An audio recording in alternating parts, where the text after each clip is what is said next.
A U.S. federal appeals court has upheld an order halting work on President Donald Trump's planned White House ballroom. Now, the ruling is setting up another battle over presidential authority before the U.S. Supreme Court.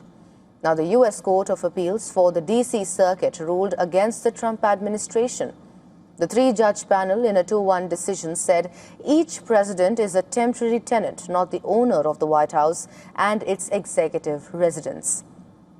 Now, the appeals court agreed with the lower court that such a major overhaul of the White House requires explicit approval from Congress, and also added that whether or not a massive ballroom should be constructed is for Congress to decide and is not a matter for executive self-help.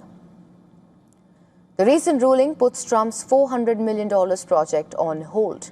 The country has also paused its own decision for 2 weeks. Well, that gives Trump administration time to ask the U.S. Supreme Court to intervene. Well, Trump reacted angrily to the appeals court ruling.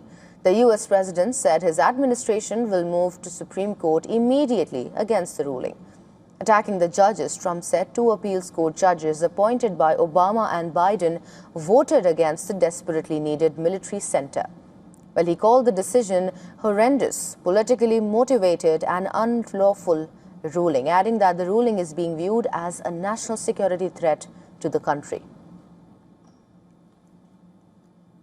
We will never give the presidential approval for the Arc de Triomphe or the East Wing Ballroom. I mean, these are vanity projects. And some reports indicate that the president is spending literally 70% of his time. Number one, the president's raised a lot of private money to fund it, and that's going to be something that future administrations can use, whether they're Republican or Democrat. Trump first presented the ballroom as a venue for galas and other events. Later, he also pointed to an underground military bunker and other security features being added as part of the project. The White House initially cited a $200 million price tag for the project, which quickly doubled to estimate to about $400 million. Trump has insisted that the ballroom will be privately financed. But media reports in June showed that significant taxpayer funds were going to the project.